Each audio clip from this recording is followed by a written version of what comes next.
without further ado, Drew Jones. All right. Thanks. Thanks, Pat. Thank you. All right, everybody. This is such a hotbed of innovation and good ideas. That's why I wanted to be here.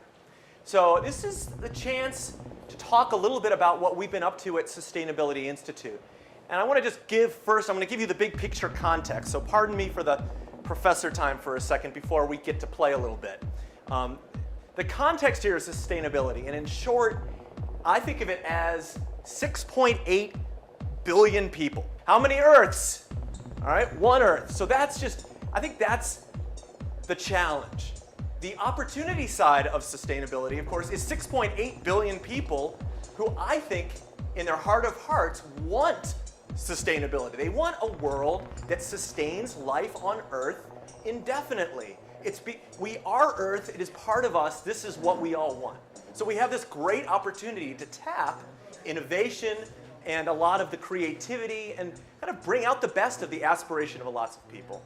So there's a side of this which is going to be about, oh my God, 6.8 billion people, one Earth, what are we going to do about it? But also I think we need to come from a place of how do we tap into the best of all of us as you are doing in your own work. I'm going to talk a little bit about the thing that I'm tapping into and the work that we're doing at Sustainability Institute. And really what it is helping the negotiations that are going on right now for one sustainability issue, which is global climate change.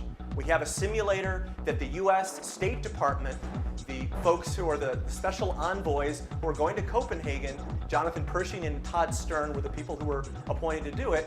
They're using the model that's on the computer right here in order to help them set the US position and negotiate in Copenhagen in December of this year.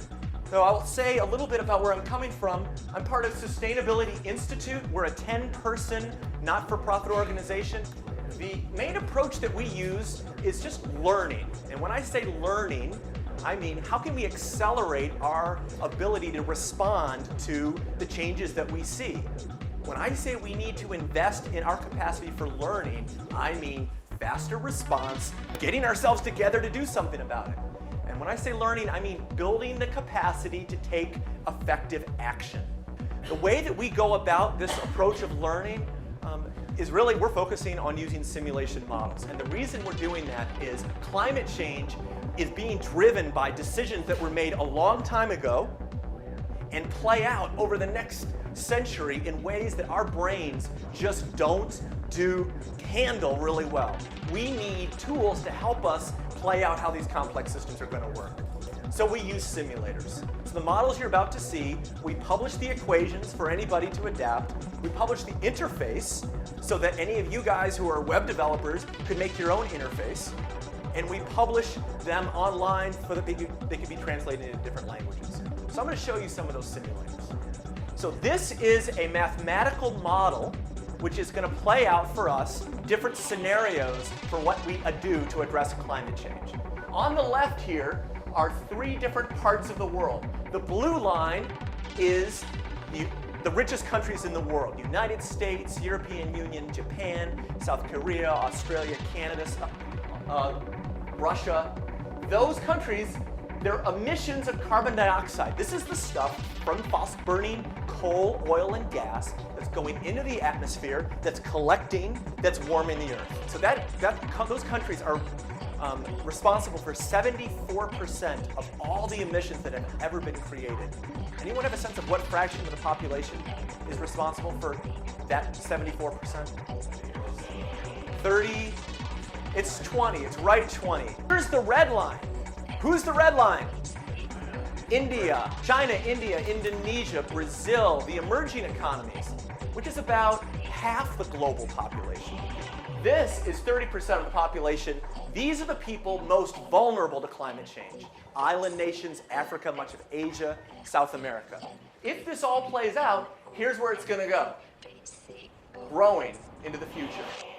This graph is not how much is getting sent into the atmosphere. It's how much collects there and is warming the Earth. Anyone know the goal that we have for what the concentration of carbon dioxide is? The scientists are saying 350 parts per million. This blue line is 350. We're sitting here today, 378, 380, somewhere in there. We're above the blue line. Our mission to sustain life on Earth is to reduce the orange line, which if we do that, we'll do this down to the blue line. So what we do is I'm going to go over here to, this is the little slider. It's too small to really see, but you'll watch. As I move the slider, what I'm doing is I'm capping emissions in 2060, 2070, 2060, 2040, 2030. You see the blue line coming down? All right, so it's 2040. What if we cap in 2030? What if we cap, I'm going all the way back to 2010. Okay, so there it is. We capped in 2010. Did anyone notice what was going on over here? Very little. So what happens is, and the reason that we're using this simulator as opposed to there are 8 other really great models, but they take about a week to run. So when the negotiators say, hey, what if China does this and that, they have to go off and they're huge models and they're with supercomputers.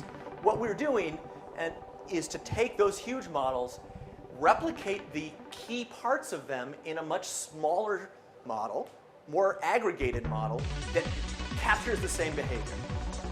As such, we can do this really fast. So when we move from 2100 down to 2010, you watch the orange line.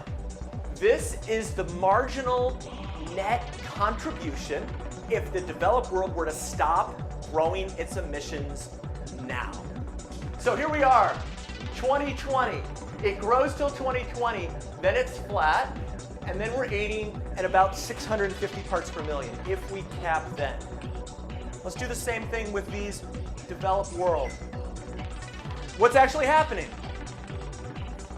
It's still going up. We're slowing the rate of growth, which is a good thing, and we need to be doing that, and it creates a better world. I'll play it down the line.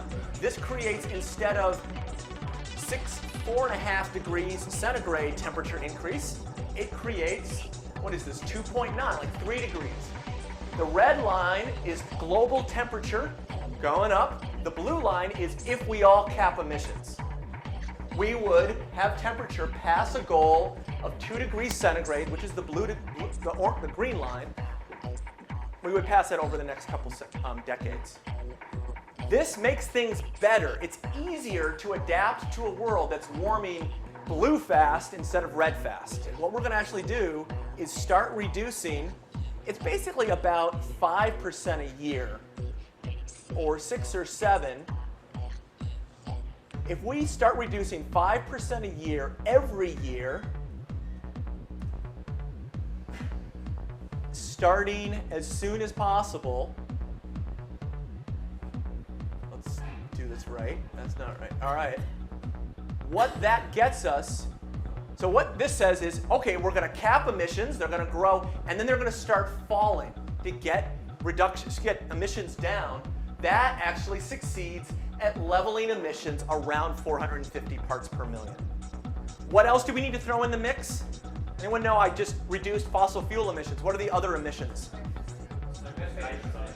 Nitrous oxides really helps, so we can reduce that one.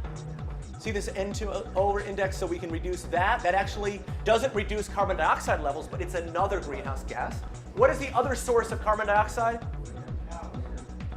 Cows is methane. Okay, I'll reduce the methane, thank you. What's the other source of greenhouse gases? Of carbon dioxide? Deforestation. When you have trees, which are made of carbon, and burn them in order to make agricultural land, that goes into the atmosphere. It's about 20%. So when we add that in, watch the orange line. We're going to do better. Here we go. Reduce deforestation. Down, down, down, down, down. So we do a little bit better. And what that gets us, if we do all of that, is temperature, which is aiming down below 2 degrees centigrade. That's why what the goal is nationally, and what Obama said he was going to try to do, is to create the global conditions. And the point of this is not just in the United States, but around the world, to reduce emissions on the order of 80% by 2050.